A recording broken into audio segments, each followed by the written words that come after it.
like a plant. You're not growing, you're dying. So it's like I really wanted to keep growing and start something new. Welcome back to Meet Bridget, a show that sheds light on the often untold teenage and young adult stories of successful women from all types of backgrounds and in all sorts of careers. This show is an extension of Bridget, a confidence coaching service for young women.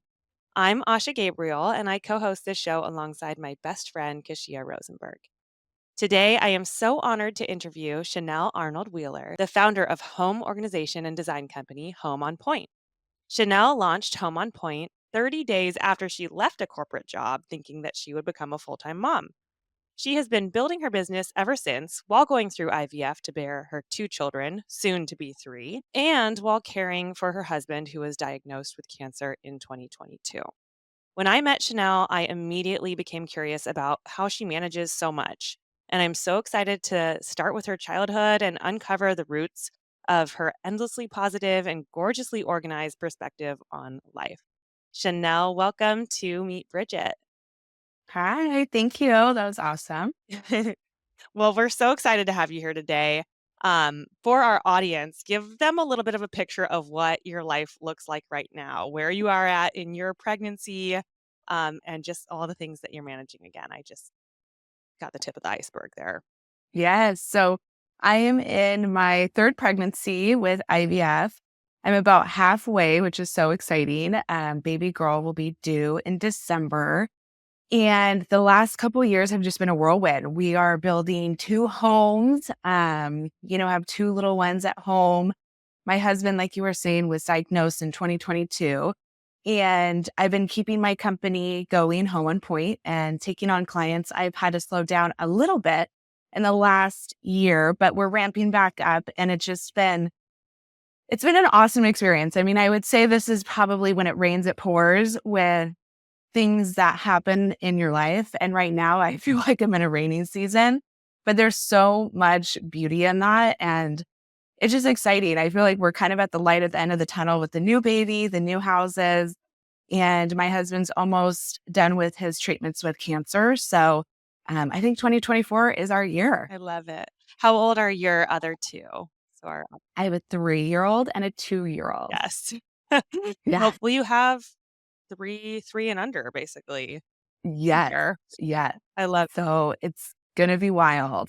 And what kind of cancer is your husband dealing with, if you don't mind sharing?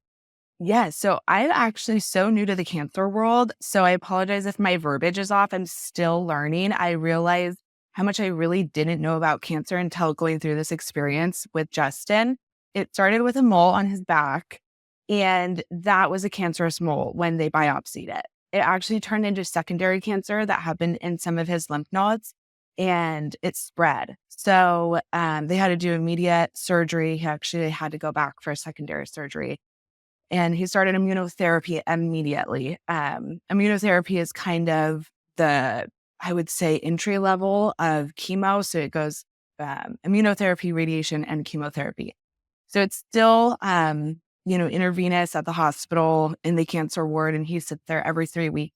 He gets medication. He didn't lose his hair, but he had a lot of symptoms. He'd be down and out, and it was a wild past couple of years, but again, he only has 2 more treatments left, and we're just so excited. Yeah, it sounds like you guys just have. It's definitely like the light is there at the end of the tunnel, but you're very much in it.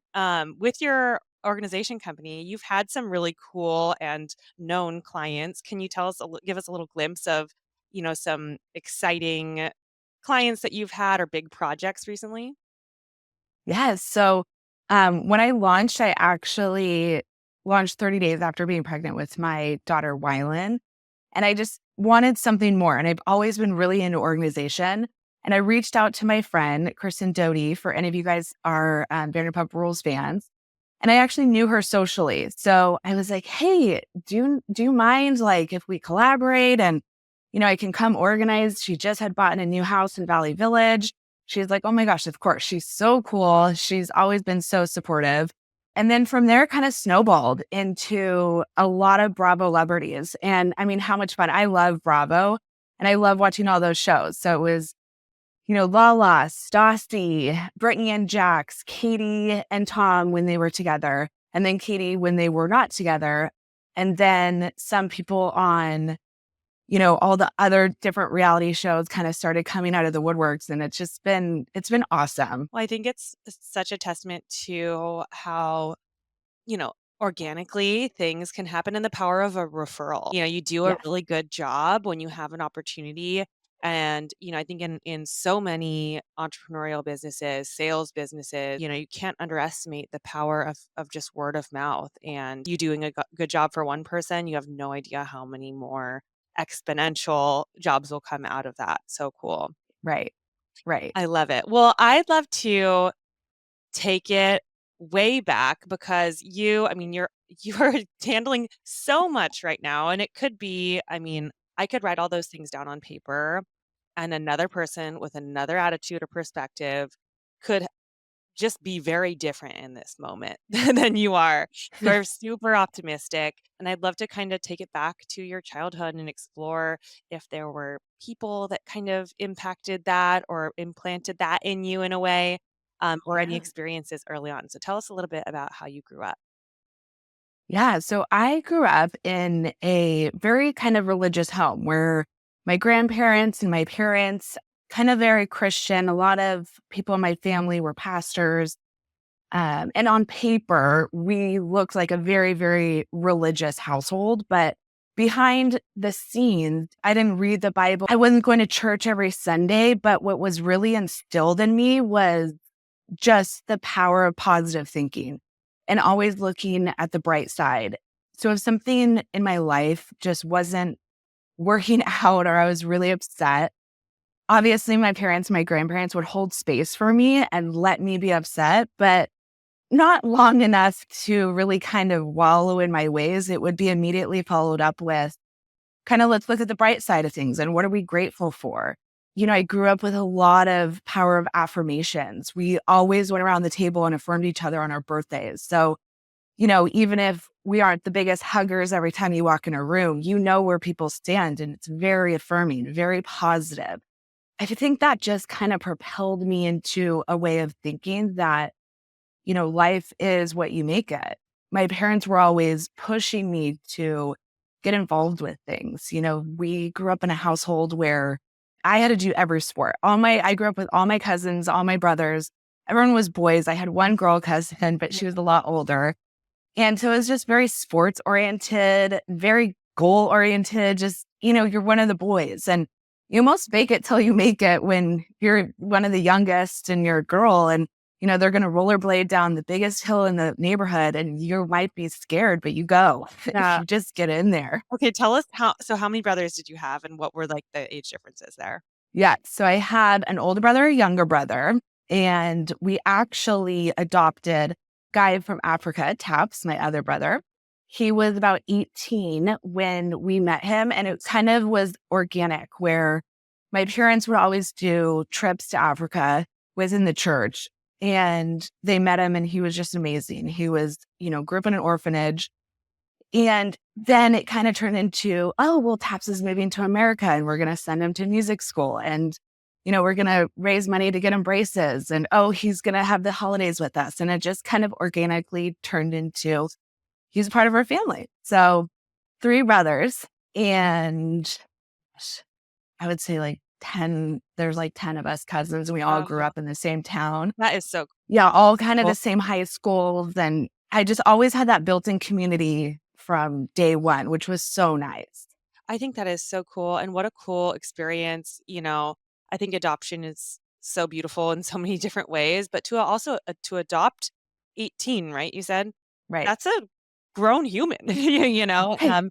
that has seen life differently and to integrate into a new family, and as children to also be part of that and have your parents kind of create that situation for you. What was that like? Did you guys have any kind of growing pains integrating him into your family? And what did you kinda learn from his perspective? Yeah, I mean, talk about the power of positive thinking. He is truly Taps, my brother is truly one of the most positive people I've ever met. He grew up in Zimbabwe in an orphanage. It actually just burned down a couple of weeks ago, so he's going out to Africa, next week to kinda get a handle on where all the kids are and how everything's going, but his stories are incredible. It makes you think of what you're going through and the small things. And I get that everything's relative and that everyone has growing pains and everybody is going through something. But when you really take yourself out of this bubble of Orange County and my really small bubble of Orange County and even my college years and LA years, everything's been so insulated around similar type of people. It just burst it in the most big, beautiful way possible. And appreciation just starts flowing in even more. He grew up in the orphanage his whole life. He has an amazing voice. He's a singer and songwriter. And he used to just like sing the little babies to sleep. He would crawl through a window where it was like the older kids and go to the baby ward and sing them to sleep and just having, nothing. And at 18, they just say, okay, goodbye and send him down the road. I mean, it's a wild way of thinking. When I was 18, I had everything my parents can give me. I got a new car going off to college and went right into a dorm room, and my mom helped me set that up. So I just had such security and safety from such a young age. And it's really cool to see that somebody like him with such a big background and so many trials and tribulations have just risen from it all. And he's Yeah. so positive and so cool and so fun and so talented. I love that. I think that, across stories of a lot of different people that we've interviewed, one thing that I've picked up as a pattern is that, especially when you come from somewhere, I mean, most people come when they're teenagers, the world they live in can sometimes feel like a little bubble. Like you just know what you know, and your high school and your Right. friends that you've grown up with, especially if you haven't moved around a lot. Then you experience at some point, whether it's going to college and meeting a bunch of people or having someone new join your family or some big eye-opening experience when you're young, we all have these moments of like realizing that there are people that are very different from us all around us, Right. and Right. whatever it takes to make that happen. It sounds scary, but I think that it really inspires a lot of gratitude in people when they realize those moments where it's like, "Wow, like, there is so much out there," and it can actually be really empowering and encouraging even though it seems like it would be a scary thing to realize, like, how many different paths there are. Right. Exactly. Well, what were you like as a really young girl? Like, what was school like for you, your friends? What was your personality? Yeah, I was always really bubbly and silly, and giggling was like my favorite thing ever. I mean, I would just giggle until I peed my pants, literally. And it was just so much fun. I think the way that I was like brought up of my parents were really competitive in sports. They were always really like people called them Barbie and Ken. They just were so outgoing and fun. And I feel like that carried on to just the way that I lived my life as a little girl. I just was really confident. I always thought I could do anything. I never felt insecure in things, even when I think my parents pushed me in a way where they would basically say, go get involved, just go get involved, be in part of everything, be friends with everyone. And it was never to strive for perfection. I never had to be the team captain. I never had to get straight A's. I mean, my parents didn't put actually that much importance on school as long as I was doing pretty well. And, I graduated with a 3.7. I didn't get straight A's or do any AP classes by any means, but definitely always just wanted to get in there. Very social, very chit chatty. I think the first time I was sent to the principal's office was just because I wouldn't shut up. I just was such a chatterbox, probably got all the other kids Just rough. going on something. So, I love that. uh, yeah, I think that's such a cool distinction that you made about, you know, I'm always interested in parenting stuff now, obviously, as we have like little ones.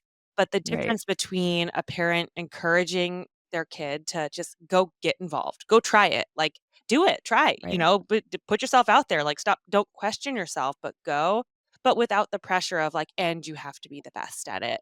And right, how freeing, like, yes, it can be scary for a kid to be like, oh, but I don't want to. I don't want to go try it. That is right, a hump to get over, but without the pressure of needing to be a top performer, it's like then you have the freedom that if you are a top performer in something, great, but right. you tried it and you're putting yourself out there. I think that's such a nice, like, flexible way of encouraging your kids. Exactly. I remember one time my parents actually put me in like a musical, and Yeah.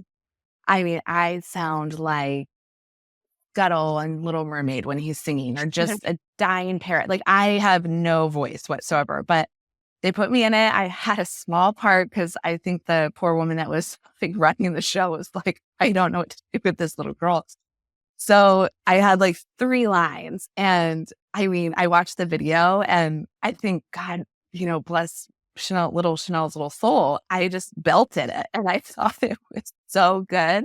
And looking back, I mean, just given that perspective of go get involved, be confident. And, again, I wasn't always the best, the brightest, got the straight A's. I don't think I was ever, the leader of the teams I was on. I was never captain or anything like that, but I was there. I got the experience, and that was the most fun for me. What things were you, like, really drawn to, and what things did you excel at, and did they line up?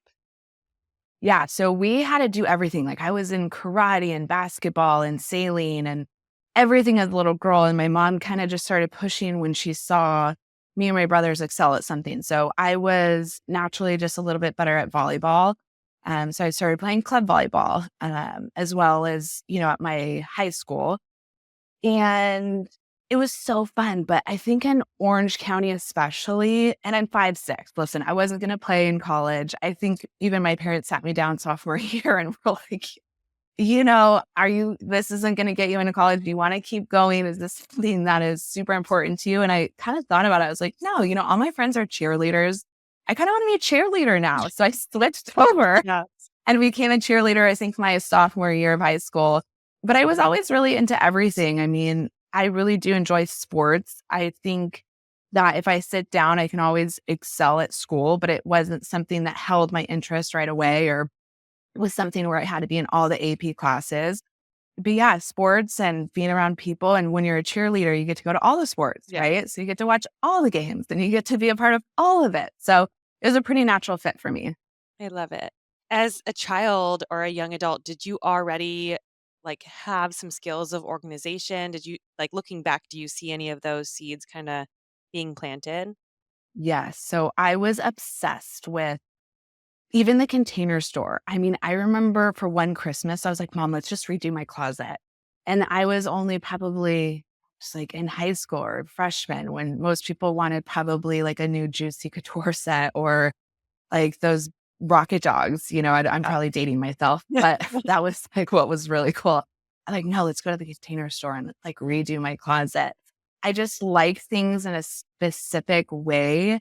My room was never huge, so I kind of got savvy of containers and functionality. I think when you organize in a functional way and you're eliminating things and making room for new things and editing, anybody can be organized. I think anyone can really do anything if you put your mind to it. I mean, obviously, you might have a height limit like I did when I was playing volleyball. I'm only 5'6", so I'm not going to go pro or be an Olympic athlete. But if you really put your mind to organizing, it is so simple. It is very simple. I really lead with functionality because I think that's the biggest part. You can have something look super pretty and design worthy, but if I fold a bunch of jeans, am I going to keep that up? Maybe not. You really have to figure out what works best for you, or in my case now, what works best for my client, right? I have to kind of look at their whole life, whether they have kids. So, do I put the glass jars higher where the kids can't reach them? Everything has to have intention. Everything has to have functionality.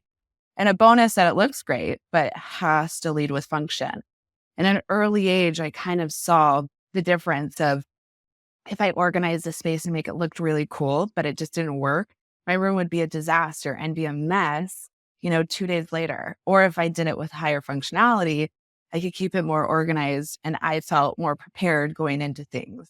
I think that's such a great point because a lot of people might think that, like, yes, would I love to be organized? Sure. But, like, my life is crazy and I don't have time, or like I just, I'm just not that way. But, having that second question of like, but are you set up for success? Is Right. is the functionality of the organization, is it aligned with the lifestyle that you live, the amount of time, like your most frequently used items and areas of your home? Like, do you have that thought put into your space? Because as you said, like, everyone can be organized. It's just a matter of the way things are kind of set up for you. I'm so excited. I Right. want to definitely do a deep dive because I think a lot of our listeners would be interested in just some of your tips about functional living. So we're gonna do that Yeah. at the after we get through a little bit more of your young adulthood. Yes. Um, Yes. 'Cause I have a million questions there. But okay, so you had this already interest as a young person. Was there a parent or grandparent or somebody that kind of like showed you this kind of, thought process, or was it something that just organically you were drawn to? I was just organically drawn to it. I think my grandma was a clutter bug. So then my mom was kind of a minimalist.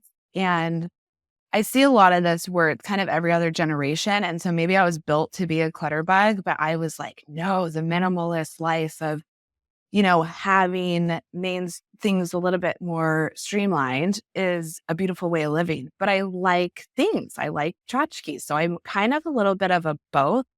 I want to lean towards the minimalistic side. I think that's who I want to be, but I think I'm more of my grandma who just has so many things and little items and all that stuff. So what I have to be very aware of is editing, right? So if I'm going to be shopping or I'm going to bring in things into my house, I have to make sure that I'm editing things out or else you're, on your way to hoarders. Yes, So, and it's a slippery slope. I mean, I totally get how people can go there. So with everything, that was just something where I saw the benefits of having an edited life like my mom and my dad, where their home was, you know, just more minimalistic and they could actually find things. Their closets were more streamlined. My mom had, 5 pairs of really nice jeans and she didn't just keep buying jeans, where my grandma would just keep buying jeans. So um, I think that you can live either life. You can be somebody who shops a lot and brings a lot into your home. You can be a minimalistic, but you have to know how to keep that in a functioning way where all of a sudden you're not overwhelmed and overstimulated. totally. I love that. Okay, so let's see. You were finishing out high school and everything. I know you went to Arizona for college. How did you make that Yes. decision, and what were you kind of thinking about focusing on when you went into college? Yeah. So I think for me, I grew up where my dad was pretty into business and sales. And my mom didn't work until we all went to college just because she was always playing tennis and she's very high functioning, but work was not her thing until we got a little bit older. And so for me, finding a career path just, I don't know why, but I always just saw my life like 3 steps ahead. I always just was like, oh, I'm going to do this. And growing up religious with the power of prayer, power of manifesting, which I was actually doing at a young age, I just didn't understand that, my parents were using the word prayer versus manifesting. I just always said things out loud. Like a lot of people were going to Arizona or University of Arizona. I was like, oh, I really like University of Arizona. I started saying it out loud. And then my brain started computing that this is where I'm going to go. Finding a major was honestly, one of those things where I just didn't wanna take a lot of language classes, like Yeah, Spanish classes, so I picked life sciences, and I always was drawn to science, and I kinda thought, "Okay, well, this is a good career path if I wanna go into medical sales," and somehow that got in my brain, and so I just always spoke into fruition that I'm gonna be in medical sales. I'm gonna do outside sales. I'm gonna do medical sales. And I think when I started speaking my desires and dreams and beliefs out loud, that's how things always caught on in my life. Some people were always like, oh, Chanel, you're so lucky. I graduated college in 2008 and there was a huge recession. Nobody was getting jobs. Everybody was moving home with their parents. We were kind of known as the boomerang generation of just moving home. And luck or manifesting and saying things out loud actually helped me get my first job in medical sales because I had somebody reach out and said, hey, I heard that you're interested in medical sales. You should come shadow me. You should come see what it's all about. Cut to a month later from graduation, they offered me a job. So if I didn't say that out loud, if I wasn't very verbal and saying, this is what I want to do, no one would know. Right. And it would just be me thinking about it in my own head. But me saying stuff out loud and it catching on, and then me, rising to the occasion and doing the interview and getting the job, that kind of connected the dots and bridged the gap.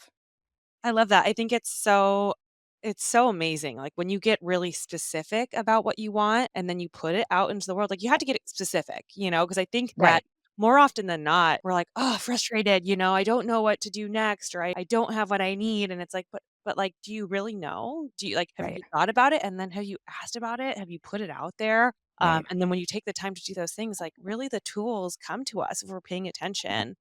I think that's so cool. Medical sales is a pretty specific career. How did you first find out about that career? Did you know somebody that was working in that space, or did they It talk was about it in somebody's older sister, actually. They were kind of painting the picture that, I mean, it's such a cool job in your 20s. I have different feelings about it now, but first job out of your, college career, you're given a car, you're given freedom to go and run your territory. You're not going into an office every day. You're, meeting and chatting with people, which for me was just heaven on earth. I get to just chit chat all day with these people, and everything that they kind of laid out with my friend's older sister of, hey, this is what it looks like. And not to mention, it's a lot of money for a 20-year-old to be given right out of college. I mean, it's a very lucrative job if you do well. So all these things just kept checking the boxes of, wow, this is the career for me. Because I think growing up where school wasn't ever held as such a high importance, and, succeeding was, but not necessarily this direct path where I'm going to be a doctor, a lawyer, or go into the family business, right? My brain had to get a little bit more creative. And as I was hearing about medical sales, I was like, yes, this sounds perfect. Like, sign Yeah. me up. And so I think it was just that initial exposure as my friend's older sister. And then she was the one that kind of helped me propel me into getting to know some people and networking and then getting my first job. For someone that might be interested in that as a career path, what does like the pay structure and kind of startup look like for someone that's brand new into that industry? Yeah. So when I was doing it, which is probably 15 years ago, you are looking at something where you get a pretty good base salary and then you get a lot of good benefits. I mean, these companies are big and have a lot of money behind them. And then you also get, expenses where you can be taking doctors out. You could be doing these lunch and learns and you're bringing them food. So it's very social. And then you also get, benefits when you're making these big sales, you're getting commission off of that. And so it's that structure for me where I liked it because I got to kind of have this safety net where I know I'm going to be able to pay my bills and those good base salary. But the more and harder you work, it really pays off. So you get in this competitive notion, not with anybody else in the company, with yourself, where you're like, wow, I'm going to be seen and I'm going to be rewarded off of my performance. Now I know there's medical device sales and there's also Mhm. medical like pharmaceutical sales. Which side are Yes. you on? So I kind of did a little bit of both. I worked for a company where we sold a medical device, but we also sold medication. So it was things with oral cancer screening, also things for periodontal diseases, and we would be selling the medicine to the oral surgeon. I mean, it's fascinating. They really send you into probably a month or two of training, and then you're out in the field talking to these doctors and speaking their lingo. And it's just fascinating. I mean, the medical world is so many highs, so many lows. And it was such a great experience. I think that it, again, just built a lot of confidence in me thinking, and I could think the whole time. I mean, there were moments inside of me where I was like, am I supposed to be doing this? Do people know that I'm 22? Like, Yeah. how did I get this job? Where am I? And I think that's been a part of my life a lot where all of a sudden I'm looking in the room, I'm like, how did I get in this room? But then you Imposter kind of just, syndrome. yeah, Nope. yeah. And I honestly just would fake it till you make it. I'm like, Yeah. well, someone chose to put me in this room. I'm happy being in this room. I want to be in this room. And I'm going to fight to stay in this room. Yeah. So it just was really important to know my worth, but then also know that I had a really good experience sitting in front of me and to work, really hard to keep it. What do you think were like your major learnings or like the biggest, skills that came out of working that career? Time management is huge. You have to know a territory. I remember when I was doing training, I thankfully had a GPS in my car, but some people didn't. So they would be taking out their maps. I don't even remember what they're called. Yes. Like, What was it? what's Was it MapQuest or something? no, no, it At was like the time? the straight up books, like Oh, where they're actual oh, a real map. a real map. And she's like going through her book. And I just thought, oh, I don't think that this is going to work for me. Like, this is not going to end well for me getting on these freeways in LA and, trying to time management. And, my boss is in Nebraska where he might not understand LA traffic. And so, thankfully I did have a GPS and I didn't have to flip and scroll through my maps because that would have ended my career day one Yeah. with outside sales. But it's really time management. And then also, again, just being appreciative of what you've been given and not wasting that. They're giving you so many gift cards and so many things to be interacting with the doctor. And there's so much room for, a lack of a better word, like shadiness on the outside sales reps. I mean, you could really lie. You could be lying in your reports, you can be doing all that, but then you're not going to be hitting the commission. So I think that if you really work hard and you're in an outside sales job, the structure to succeed is there, but it is a lot of work. It's a lot of work. And that's kind of why I took a step out because maintaining that for me with Yes. a family just didn't seem realistic. And I always know when it's a bow out or ghost or leave a party or leave a room. And when I did leave, it was on a high and it was great. And it was such a great experience. For someone who's never heard, like, the term outside sales before, can you explain what that is?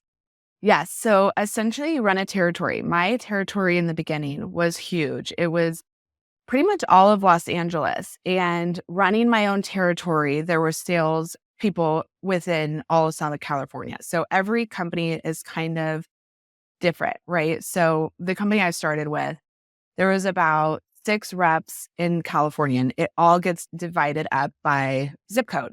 So, you can't really be talking to doctors in somebody else's zip codes. It's very well mapped out. Mhm. Then you go into your territory and you get to just sell, sell, sell. And you can go on any doctor's door that's on your list, approved list, and maintain the relationships that were already in place prior to you being in that territory. And then you're also cultivating and you're also farming that territory.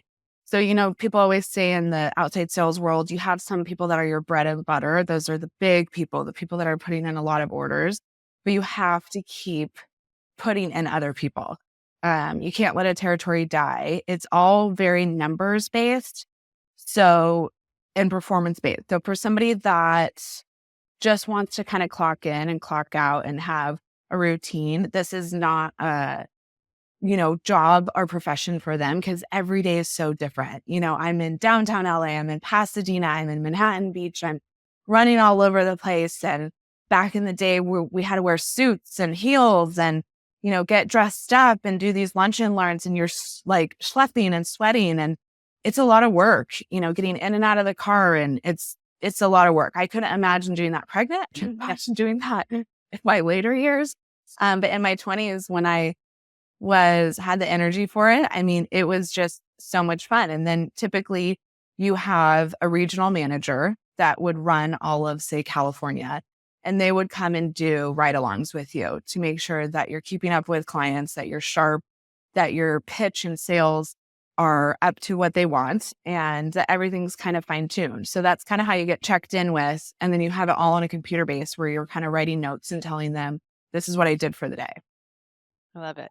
Well, and you Yeah. can also tell, I mean, clearly it's a job where you have to be very organized, you know, Very organized. hence you would thrive in that, because Yes. it's very outgoing and kinda serve that social side of you, but also, like, meticulous and organized, and functional, where you're thinking about, like, "Okay, like, what's the best way for me to do this? I have these Right. goals. No, I don't wanna be, like, sifting through a map when I'm about to get on the 405. Right. I'm going to get a GPS and simplify this." It's funny, like, those little, like, Easter eggs of things that now obviously have refined. So, Yes. I Yes. also know, so you moved to New York. Did were Mhm. you continuing in this job when you moved to New York, or what did that kinda look like? What made you come to that decision?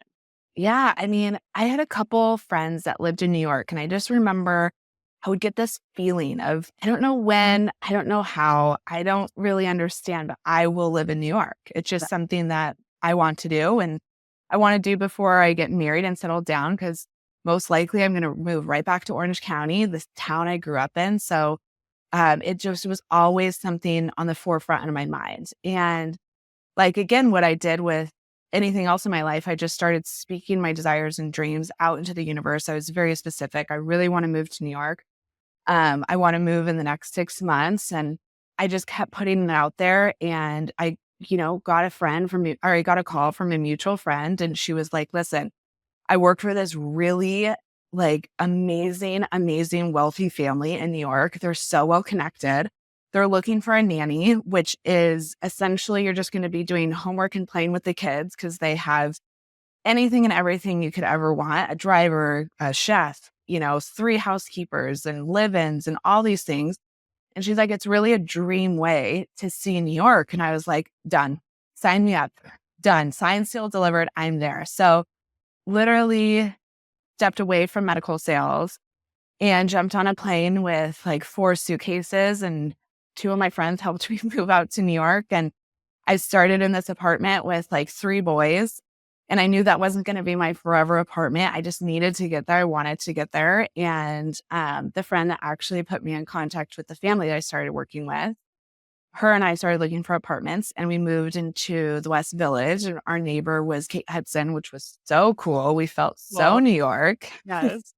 And we lived on King Street and it was just a lovely experience. And for me, again, I just get yourself in the room. I just needed to get to New York and really experience that life. And I learned so much from my boss at the time. I learned how to run a household. I learned how to, you know, be a wife and be a mother. And she's taught me so much. I feel like every experience that I've had has always had these amazing mentors, amazing people where I just would put myself in a room with these people and just kind of absorb and learn. And it was such a cool experience. The kids are now in college and seeing them on Instagram. I mean, it's wild. New York was a blast. I feel like it really shaped me into who I am today and kind of propelled me into my 30s and growing up. And I feel like no stone was left unturned. I feel like I really got all the, craziness and funness out of my system and can kind of sit back and be a mom and not feel like I missed out on anything. I love it. I'm so curious. So what is for this family that you started working with, what like business were they in and how did you like what were some of the takeaways that you had like or like things that you're like I'm definitely going to recreate that when I like start a family. Yeah, so it was really cool. The dad actually owned a media company. And so he was just like one of the first in his industries where he kind of developed guerrilla marketing and all these things. And I would just get snippets of being in the room with them. We never would really like talk directly or talk with business because, with having kids, it's just go, go, go. Huh. But it was just so incredible to see. And you're around these really big, high profile families and walking into these homes and just seeing how the East Coast lives versus the West Coast, which for me was a huge, eye opener. I think people in Orange County tend to lead with things and money, and New York, it's so much more quiet luxury, as they call it now, and just more subdued and not as intense. So, my boss would always like, you wear a lot of bright colors. I'm like, I know you guys are all in black. We're definitely different. And, I was always just a little bit more bubbly where they're more subdued. But as teaching, when I would watch somebody, it's really cool that I got to be a part of somebody's nuclear family, right? And you get to see how it worked before I had kids. And what I really took away, and I think that she was such a good mom, she had a lot of help, which I think if you're coming from a high profile family where the demands on her as a wife were huge. I mean, I didn't understand that because even in business in Orange County, there wasn't these galas, there wasn't the social pressure. And she was there all along with her husband. So she would have events every night. She would have to be running the household, running the homes. They had multiple homes and she was right there with me with the kids, but in New York, you can't send a kid in a taxi cab at 6 years old. So we would divide and conquer a lot where she would go and do hockey with her son, and I would have to go to dance downtown with her daughter. So what I really liked though is she took every one of her kids, there was 3 of them, and treated them as individuals. It wasn't just we all do dance, we all do this, we all go to this private school. Her daughters were very different. So the needs of both of the daughters were met. One of them was more artistic and artsy. And so she kind of looked into art schools and seen where the youngest could thrive, where the other one was a little bit more, let's just go into the mainstream private school sector that everybody else, in their upper echelon of people went to. So she really did take a step back, look and evaluate what every kid's needs were, which as a mom now, I totally understand. You think every birth is going to be the same, every pregnancy is going to be the same, every kid's going to be the same. And it's so radically different. Everything is so radically different. Yeah, it's almost like surprise. It's like, how could you be so different when, like, I thought that you guys are gonna have basically the same genes and stuff. It's Yeah. like that's just exploding before my eyes right now, and I'm like, oh wow, Yes. you are completely different people, and it's so fun to be able to have that, that perspective and clarity and respect for your own children. Yes. And that came through watching the inner dynamics of a nuclear family, which is so cool that they let me into that, right? I mean, the fact that I got to be up close and personal with them in a very vulnerable state and just learn so much. And it was such a cool experience. I never sought out that I wanted to be a nanny, but it really, after looking back, prepared me for motherhood, especially in this day and age where everything is more competitive. I think that growing up, my childhood versus an East Coast childhood is very different. But now I'm seeing, things on the West Coast in Orange County becoming more popular, like private school, and everything of these kids is just getting more and more pushed and competitive, and their resumes and all those things in New York that didn't really faze me. I feel like being a part of a family that was already there, and that was already the structure of the town and a structure of the family. It's prepared me to now what I feel Orange County has kind of transitioned a little bit into. I also, I like talking about this sort of, behind the scenes because I think there is a stigma about like, oh, if you can afford to have help raising your children, then like you're not a present mom, or you're not a Right. present dad, and you're letting someone else raise your children if you have a nanny or help or whatever it is. But that, as you were describing with this family, it's like, it having the help actually enabled them, it sounds like, to be more specific with what each kid is doing and kind of I'm like, obviously, having help is a privilege and not everybody Right. gets but I think it's also important to explain that, like, there's no right way to do motherhood, and Right. like finding what's functional for you, where it's like, this is what I want. I want to be able to treat my kids as individuals, or I want to be able to travel as much as possible with them, or whatever it is that is your priority as a mom, finding what that looks like for you on a daily basis, it's all the good work, you know? Exactly. I Yep. found out very early that if you do have that privilege, if you do have that comfortability to get help, get help. I had my daughter in the middle of the pandemic or in the beginning. She was Yeah. born in February, lockdown was in March. Ugh, We were so scared. My parents, my grandparents, no one was allowed in the house. yeah. We cooked every meal. I was a new mom. My hormones were, starting to level out, but hadn't. And it was just so hard. And now that I have help, it's just, I couldn't be more grateful because, again, if I need to go take my daughter to gymnastics, I don't want to lug my son to just be a part of it. He gets to go and play soccer and be with his friends. And that's a divide and conquer thing. And it's not always just the parents who can do that or have the freedom to do that. So having extra hands for us has just been so amazing and such a blessing. And that is the first thing that I prioritized for my kids of getting that. And it makes me feel as a mom that they're a little bit more safe, right? So in our circumstance where Justin's in, heavy duty immunotherapy and he can't be home alone with the kids, right? So if I have to go somewhere, be somewhere, we need a second hand here, a second pair of eyes, all the things, because in my brain, I'm like, he could pass out at any moment. He would need to sleep at any moment. And just having people around your kids who love them and can care for them and you know that they're safe, I mean, that to me is priceless. Well, I think also your experience of having been a nanny also Yeah, probably informed the way that you treat the people that you employ.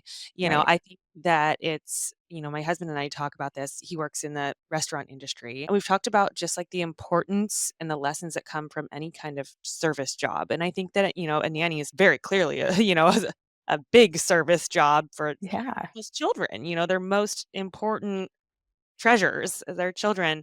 But having had the experience of working as a nanny, I'm sure that the way that you approach hiring and how you treat the nannies that you've hired, is probably very much informed by that.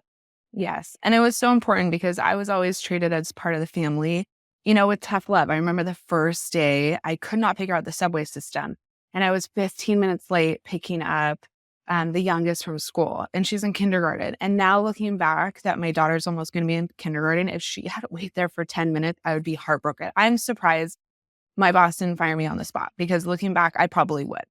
But she kind of sat me down and was like, "Listen, I know they don't understand the subway situation, but do you wanna be here?" And I was like, "Absolutely." And so she always led with very direct, which I like. I think if you're just direct and you kind of get in there and just, Yeah. say your piece and are like, "Do you Yeah. wanna be here?" And I was like, "Absolutely." She's like, "Great. We don't need to talk about it again, but you can't be late." And it was just in my head then, I was always 25 minutes early on the Upper West Side, ready and waiting, and it just was something where with her, she immediately made me feel part of the family and immediately gave me, the courage to make big decisions. New York is a hard city to navigate. It is hard with subways. It's hard with, well, I never took the kids on subways, but it's hard to navigate with taxis and traffic and even just the protests that sometimes happen and all the things. And to keep her kids safe, I mean, that was the biggest thing, right? So everything was something where I was there as a front line to keep her kids safe and be an extension of her. And it was just really cool how she just poured into me and made me feel part of the family. We would get to go to her Hamptons house on Thanksgiving because she knew I wasn't going to fly home. And I feel like it's really important too for the kids to see that because with the people that are in my home, I want them to feel comfortable and confident to make those decisions for my children's safety, but also feel part of the family, not feel like they're just coming in here to be an extra set of hands, that's amazing, but they're really part of the family dynamic and they're helping us raise our children. I mean, they are 100% helping us raise our children, which is a huge deal. I mean, there's nothing more intimate than that too. I Yes. think that we have a wonderful nanny that helps us with my kids, and I just, like, respect and honor her so much because Yeah. she's seeing the day in and day out. She was here when I threw up 12 times when I was Yeah. pregnant one day with Nina and was like, real that was her first day on the job. I threw up Yeah. 12 times that day, and I was like, "I would love to show you around my house, but I cannot stop puking." But she's in there in the nitty-gritty of, like, Yes. figuring things out with our kids, and, I just think it's such a cool I'm so grateful to be able to create that job, you know? Exactly. So let's talk a little bit about when you came back from New York, what was kind of going on there? What made you come home? And where did you go from there? Yeah. So I came home for a boy at the time, and I was like, anything that can kind of bring me back to California. I was always looking for that next thing. And my rent was kind of on what is it? My lease was coming up. And I just thought, do I want to spend another year here or do I want to start making my way back to California? And it became very clear. I always thought, I will always remember New York. New York was such a big part of my life. New York will never remember me. I mean, at the time, you could come and visit me and I could get you into all the restaurants and all the clubs and all the things, but I don't even know where to go at this point. Like, if you asked me what Yeah. was cool in New York, I have no idea. Like, I'm so far out removed. But as I was coming home on the plane, I just remember this is the right decision. I want to be in California. I want to raise my children in California. And at that time, I had started dating somebody and he was living in California. So it just made so much sense. And, I moved back and my parents were thrilled because they were always so nervous I was going to just become, a New York housewife or move to Connecticut and just kind of build a life out there. And they were terrified of that. So everything always happens for a reason. Obviously, that relationship didn't work out, but I think the biggest takeaway was that it brought me home. When you did come home and you had left that nannying position, what was kind of your idea of what you wanted to do regarding your career as you came Yeah. home? So all I knew was medical sales. So I just kind of jumped right back into medical sales, used my contacts and, just got back into it. And it was so much fun. But again, I always kind of knew in the back of my head when it was time to leave a room, and I could feel that coming on. Mm, So leading up to kind of me leaving medical sales, I met my husband. We got married. He came from a very traditional home where it was like the wife stays home and cooks and takes care of the children. And I just never saw myself as that. But I was like, yeah, okay, I guess I can take a step back from corporate world. And I got pregnant, and 30 days into not having a job, I was like, "No, this is not for yeah, me." So I started on one point and launched my website, found my first client with Kristen Doty, and kind of the rest is history. But moving back from New York, I didn't know what else to do other than what I knew, but it didn't feel right. I knew that it yeah, just wasn't it was gonna pay the bills and get me through, but it just wasn't feeling like prior to my New York days. And it was probably because I've grown. I grew out of that. So it felt yeah. like a backward way of me living, which wasn't a comfortable way. So I always just feel like if you're not growing, if you're not moving forward, it's like a plant. If you're not growing, you're dying. So it's like I really wanted to keep growing and start something new. Your story about, like, that the 30 days of being like, "I'm gonna be a full-time mom," Yeah. and that kind of trial period is so relatable. I kinda experienced something similar, like, during the pandemic. So I got pregnant 3 months before the pandemic and was sick, sick, sick. Right when I started feeling good, like, the pandemic started, and I was like, "Oh, like, I've already been in quarantine for 3 months, and what? Like, the world is shutting down?" But at that point, I was just like, all right, I had finished business school not too long before that. I was like, maybe I just, do nothing for a little while and just be a mom because like the world is scary right now. I don't Right. know like what it's even look like to have a kid. And, I still had Bridget going and stuff through all that time. And I think that I just when I sat with that feeling for a little while and was like, okay, this is not for me, you Right. know? But I think that you made such a good point that, like, we don't know what is for us sometimes until we try it and see how it Yeah. feels, and the same thing can feel different in your 20s as it does, 5, 6 years later, like, after growing up a little bit and reapproaching it, and that's all of those try-ons are productive, because Right. it's leading you to the next thing. So, when you Exactly. started your business, what were, like, the first things that you did when you're like, "I'm starting a business?" Like, what was the first thing you did when you made that decision? So honestly, I was like, I have to build a website. So luckily, my friend is a graphic designer, and she set me up with a website, leave behind cards, which kind of came from my medical sales background, where I kind of had these leave behind cards of what I did. And I pictured myself kind of dropping them off at local companies, which I actually never did, but started with kind of printed media and really thick, like the thickest cardstock business cards I could find, and I just was like, okay, here we go. And I did a photo shoot in my own home. So I brought in, I think, 2 or 3 different photographers just to stage it 3 different times. So I staged my house as, 3 different things in my bedroom, in my closet, in my kitchen, and got a portfolio because at that point I had only done friends and family, right? So I wasn't really taking a lot of pictures or doing anything like that. So I was like, I need to, again, just create a presence. And thankfully, Instagram has just been so productive and businesses these days. I feel like it's such good exposure.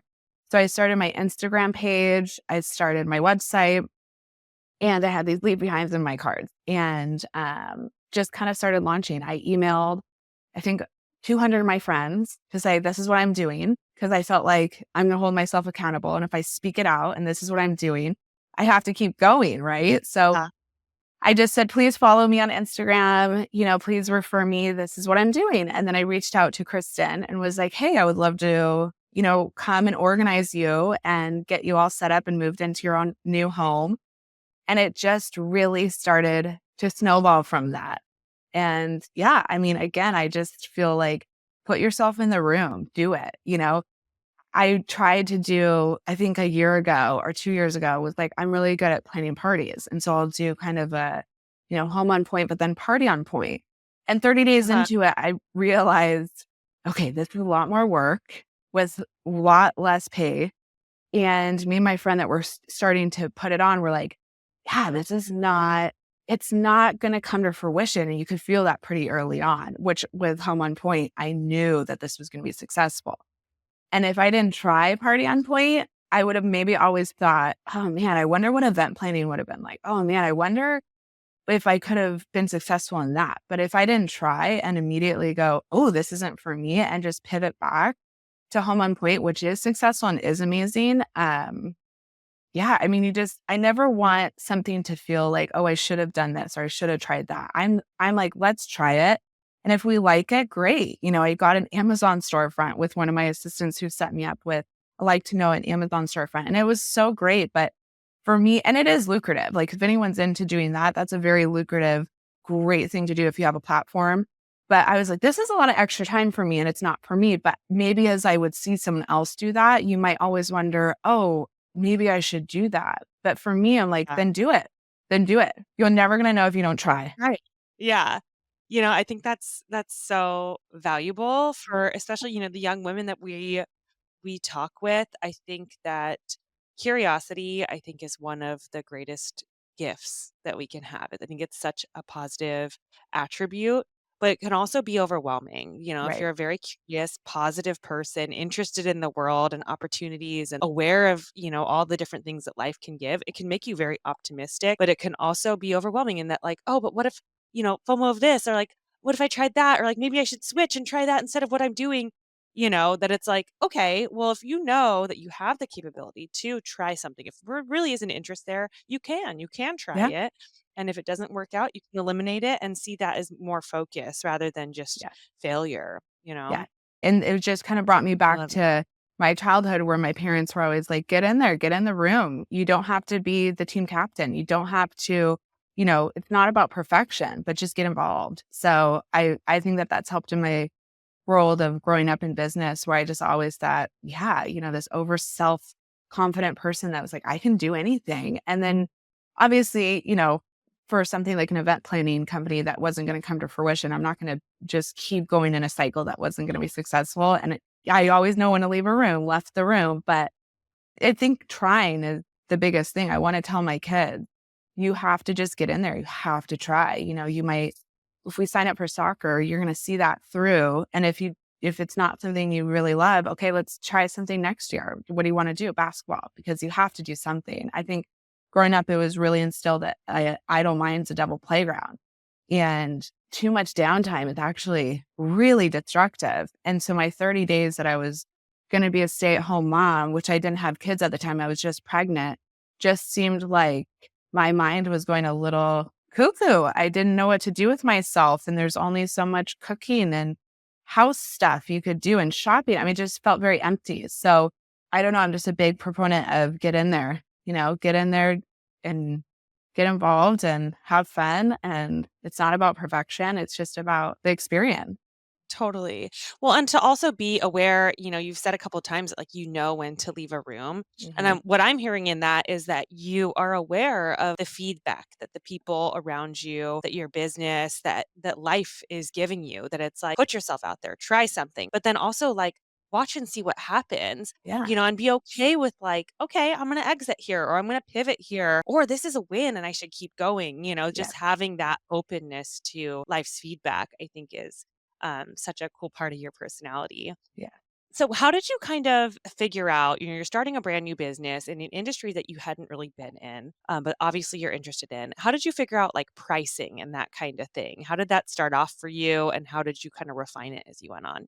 Yeah, that's a really good question. So originally, I just saw everybody else in the industry, which I was so grateful for people that had paved the way because organization and organizational companies were so new when I was starting in 2020.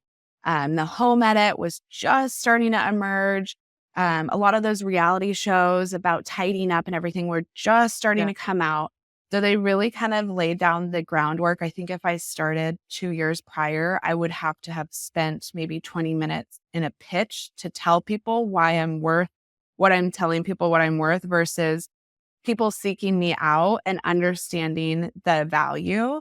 So I think originally, having other people pave the way that this is a value was very important because I didn't have to do that. I didn't have to sell the value in it. But I do feel like you have to immediately, when you're starting a company, set precedents that your time is money and it is valuable and nothing's going to be for free. When I worked with celebrities, that is within a trade where you are getting so much publicity and you are getting so many benefits and other clients through that. But it's not something where if you just keep working for people and not charging, I mean, how are you going to create success and be able to build employees and pay your employees? You're going to be at a deficit. So right away, I just kind of knew that I knew my value. I knew my worth. I saw other people in the community of, what they were doing. And I just said, I'm going to be a little bit of a high watermark because I've built multiple homes. I can come in here and actually help build out people's kitchens and closets with functionality. Obviously, I'm not a designer. I don't do CAD, but I can kind of come alongside teams and help them. So I just knew that it was a little bit more of an elevated experience when they were going to be working with me. And I did a really good job at presenting that. So I started with different packages. I always would do a walkthrough with a client. I think when you're working with clients and you're in their home, again, I realized being welcomed into other people's homes when I was working as a nanny and feeling that sense of vulnerability from the family.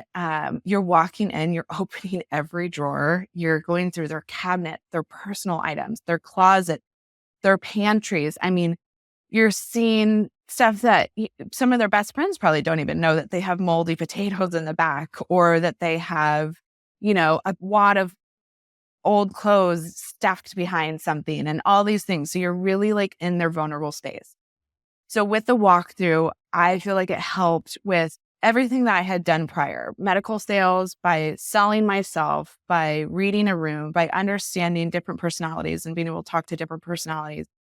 With my nannying position, being invited in somebody's home, having that respect for them. So I felt like everything had kind of led me to this moment of really feeling like a privilege to be in somebody's home and so excited to get them and their family into this higher functioning state of living. It makes me really excited. Like that has to be something, if really interested in being an organizer or going into organizational design and you love the before and afters and you feel like you have a knack for it and you've done it with your friends and family, you really have to take a step back and make sure that it's exciting. And it's like everybody that works on my team, we just get so excited and thrilled by this whole fact of being in someone's home and making it better. It has to be a passion. I think the skill of learning how to fold something, you can always learn that. But at first and foremost, with organizing, it has to be a passion because you are up close and personal with people and your clients.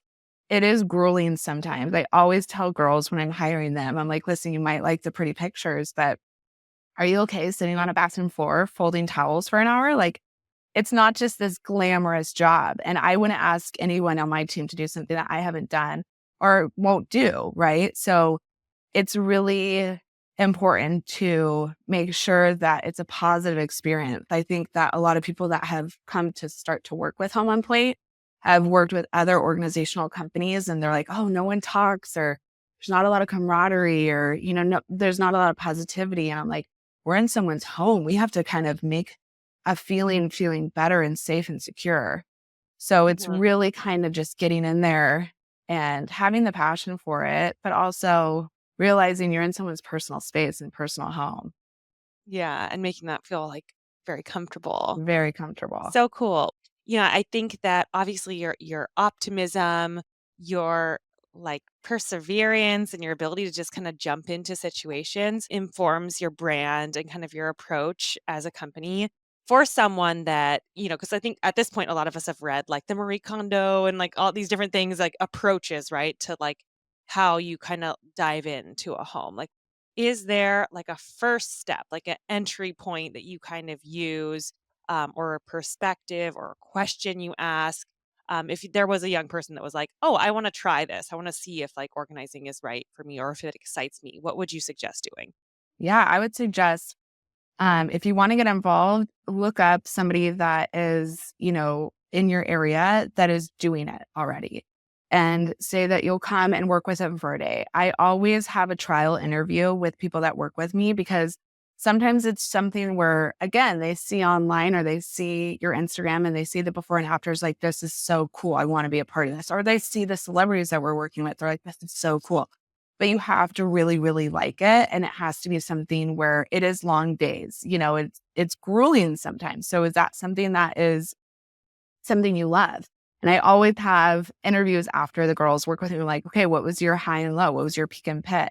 And I really want to know long term what their goals are. Where do they want to go? Do they want to be an organizer? Do they want to be in what industry? Is this just a stopping point? Is this a growing point? And it's just to understand. And it's really cool if you can kind of partner with somebody that can kind of mentor and see that through and give you the opportunity to see if that's something you want to do. I think having an opportunity to see if that's something that would be beneficial for you and the employer, or if you want to go out on your own and do it, just start doing it. And when it comes to the first steps, it's you really with the clients are doing a walkthrough, evaluating them, and then from there, kind of creating a pay structure based on how much work is going to be involved. I think a lot of people will see online maybe one little snippet, but they're not realizing that that project was 2 weeks versus maybe 2 days. So every project is so different and every client is so different. Every experience and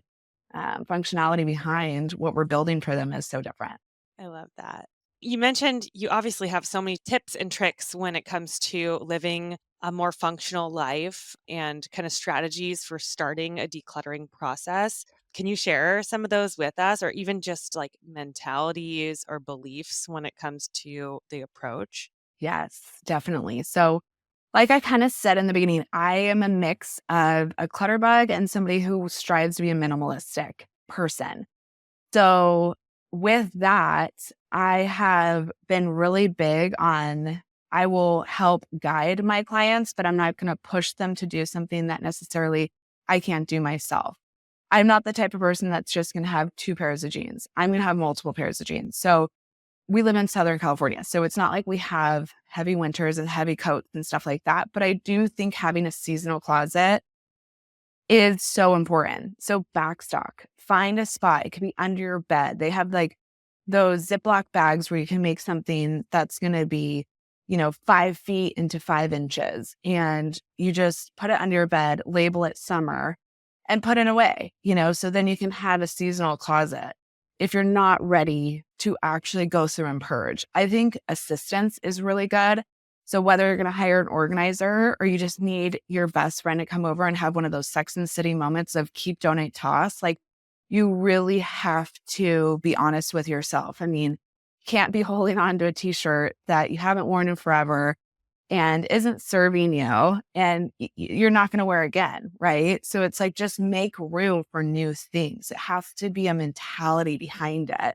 And it is hard in the beginning. A lot of this is mental. A lot of people hold on to things and it is really hard for people. It's not an easy thing. Some people are just like gone, gone, gone, gone, gone. But most of us have things that they're holding on to. And God, how freeing to let go. It's so nice to make room for new things. And I'm a firm believer that if you're holding something in your hands, like the universe isn't going to hand you something else. Your hands are full. You have to put that down to be able to receive something new. So it's really deep with the organizational aspect of it and component of it where you really have to make room. I mean, even if you're doing a kitchen, how many spatulas do you need? 10 of them are probably Yeah. old and disgusting and probably poisonous at this point.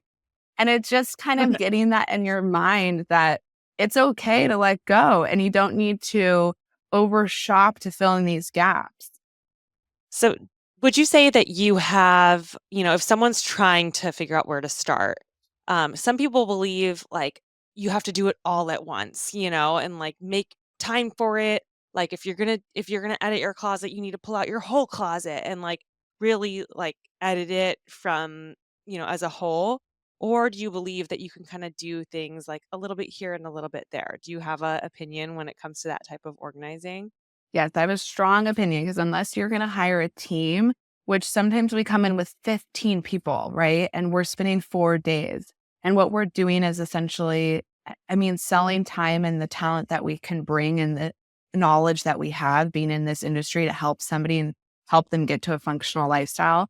But if you want to do this on your own, it is not just let's explode your house and overwhelm you. I don't think that that would be successful. I think it would stress most people out. It would stress me out. I think if you're going to do something and you have 20 minutes, like do your bedside drawer. Everybody's bedside night drawer is probably full of papers and wrappers and pens and stuff that might not necessarily be there. Just start small.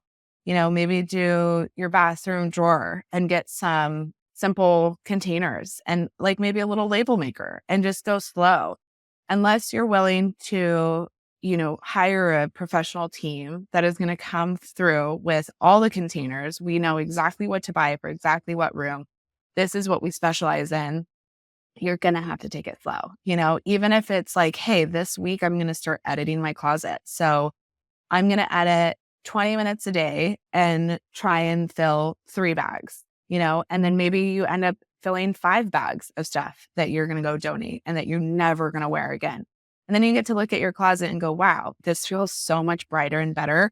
And I actually need like 3 white tops. I need a tank top. I need this black top. I need a sweatshirt. And actually pieces that you're missing that you need to go buy that you couldn't even see. You didn't even understand or know that you had things that you really did need because getting dressed was, becoming for me when my closet gets a little bit too crammed, it becomes overwhelming.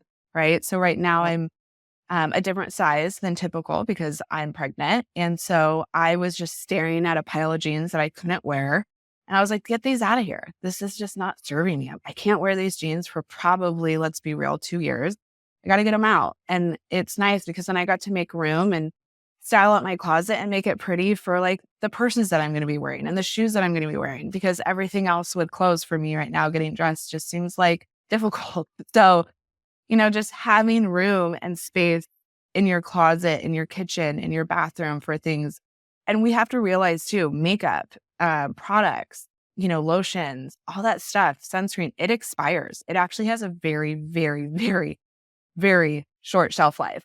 I mean, I think foundation only lasts 9 months. And I guarantee all of us are sitting there with foundation that's been around for a lot longer than 9 months. So it's just you have to stay on top of it, and it's an everyday thing. It's kinda like working out. You just have to make it a part of your routine, and it won't seem as overwhelming if you just do a little bit here and there. Totally. I think it's almost like just a perspective and also knowing that, like when you were describing your wardrobe and how you're kind of dealing with it being pregnant, I did the same thing and I did it even more like right when I found out I was pregnant with my second. I was like, okay, closet. Like, and I just went through and did my whole closet. I was like, I don't want to, pregnancy is difficult as it is.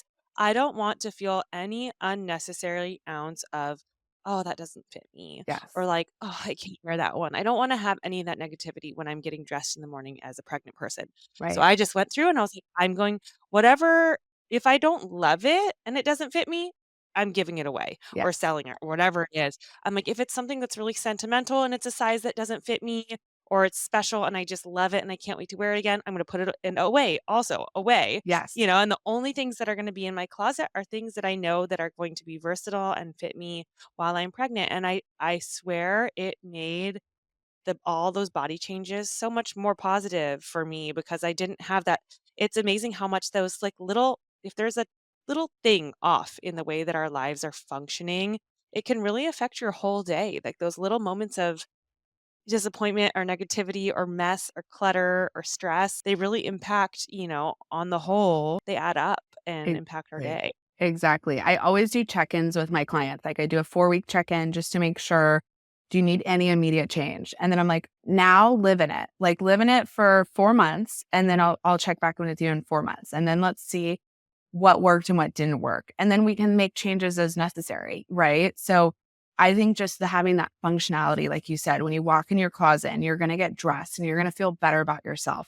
I mean, that really propels you into the whole rest of the day. If I got dressed and I'm not feeling great, that's going to affect my mentality, especially in being pregnant, especially feeling like, I went through 4 years of IVF. I have more weight on me and not feeling this ooh about my looks, right? I'm still confident and I feel great. I understanding that I'm building a human being, but it's not that same Chanel that could just put on any pair of jeans, any top, feel like I got this and I'm out the door.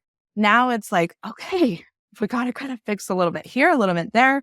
But knowing if I have everything in my closet that fits me, that I have kind of pre screened to where I know that I like this looks good on me, I can get dressed efficiently and quickly and get out the door with 2 kids. It just makes my life easier. I love that. When you are thinking about, because obviously you're such a positive person, but like starting your own business is really challenging. If you look back on starting your own business or any point in your career or personal life, have there been any moments that really challenge that positivity for you looking back? Of course. I think that no matter how positive you are and how much confidence you have, you're always going to have these thoughts that are going to kind of bring you back down and check yourself back in of being like, are people getting this? Are people responding?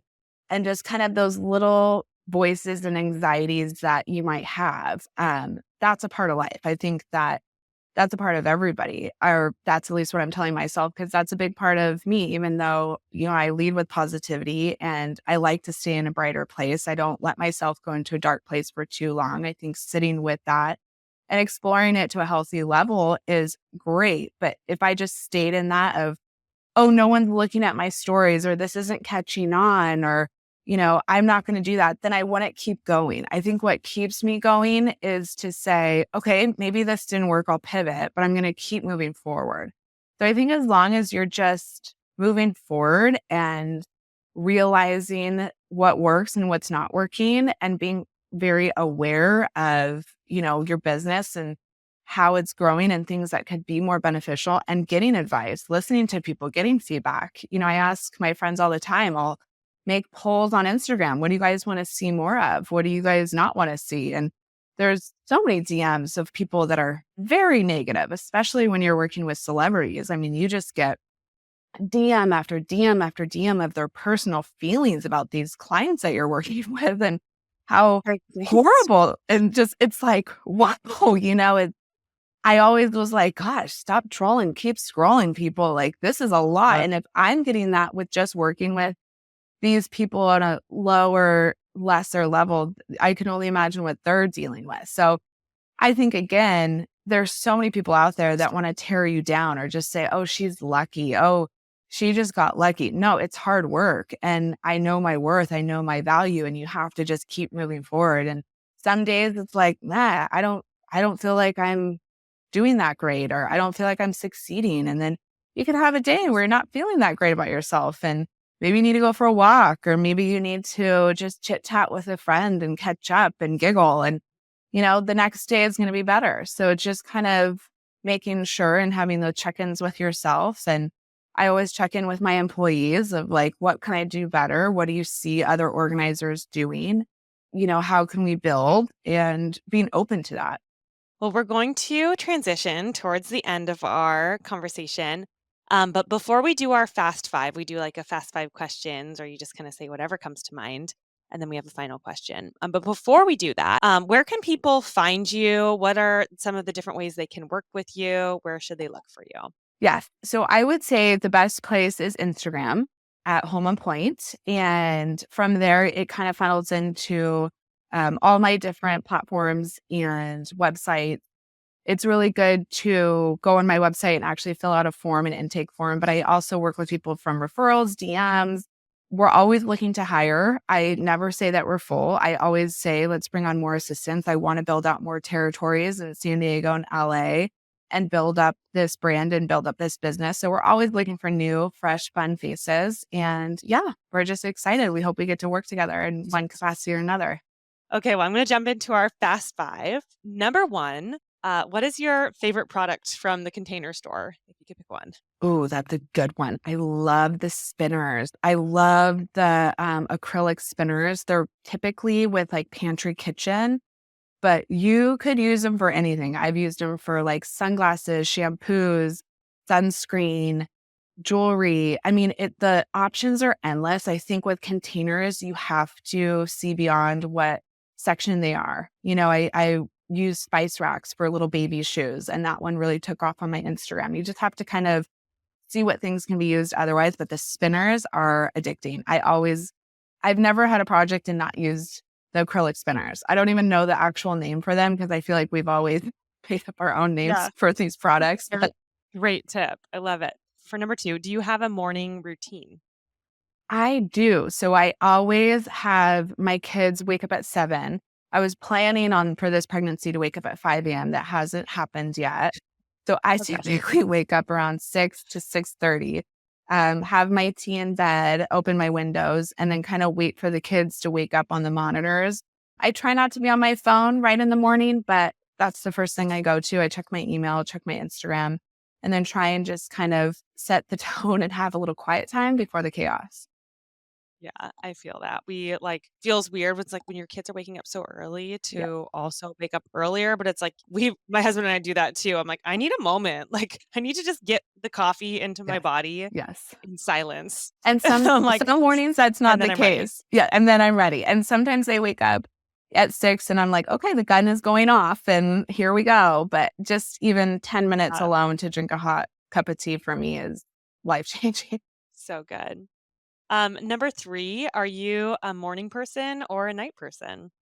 Gosh, growing up, I used to always be a night owl, like, always used to be a night owl, and I think in my later years, in my motherhood years, I have turned into a morning person. I hope one day I evolve back into a night owl because that was a fun version of Schnell, but I am asleep by 8 or 9 PM these days. Love that. God bless. We're 9 o'clockers too, and I never thought I'd be this person. No, It's fantastic to actually be rested, especially when you have little ones running around, you need it. exactly.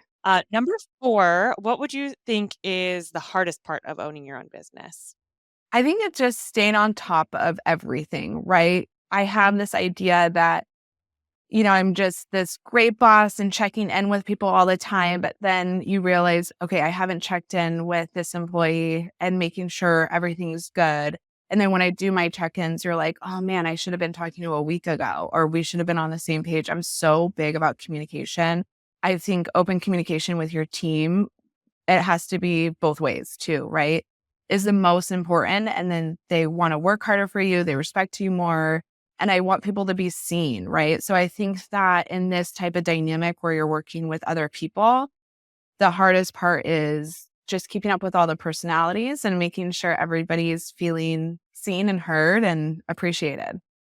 Well, that is, in Bridget world, that is, like, just our favorite thing to hear because we're all about how communication and great communication inspires confidence, which makes you a better communicator. We're obsessed with communication. So I love hearing that. For number 5, what is your favorite thing about where we live here in Newport Beach? Oh my gosh, there's so many. I think it's just the easy way of living. I think sometimes as a mom, I try and overcomplicate it. I'm like, let's go to Disneyland and spend a bunch of money and do this. But it's like, just go to the beach. Just go to the beach and get a shovel and get a bucket and run around and, go get a pizza. And the kids have more fun doing the simple things here. And it's so amazing to see because that's the way I grew up. It was just, let's go to the beach and grab a cooler and the beauty behind Newport and Orange County. I mean, it's breathtaking. You go to some of these beaches in Laguna Beach and you're like, wow, I can't believe this is 15 minutes from my home. It's stunning. It's stunning. Well, for our final question, we always ask the same question. If you could look back at yourself as a child or a young woman, what was a quality that maybe you didn't appreciate about yourself at the time that you really love and appreciate now? Yeah, I think probably one of my biggest things I had to learn to overcome is not looking back. I think that I always wanna be somebody that is looking forward, and I do that on paper, but mentally, sometimes I'm looking back, whether it's, a period of my life when you move on to the next and you kind of think, "Oh, but junior high was so fun. I can't believe I'm in high school," or, "Oh my gosh, we're in college. I miss all my high school friends." And I'm still present and I'm still having a blast. But I think I've had to overcome of not looking back, whether it be a relationship or a time in your life, and just keep moving forward and being present in the day that you're in right now. I love that. Well, I think that that just goes to speak to your optimism, your action mentality, and your just inspiring presence. This has been such a fun conversation, and so energizing, and I can't wait for our audience to get to know you even better. So, thank you so much, Chanel, for your time, Thank and we look you. forward to talking with you again soon. Yeah, thank you so much.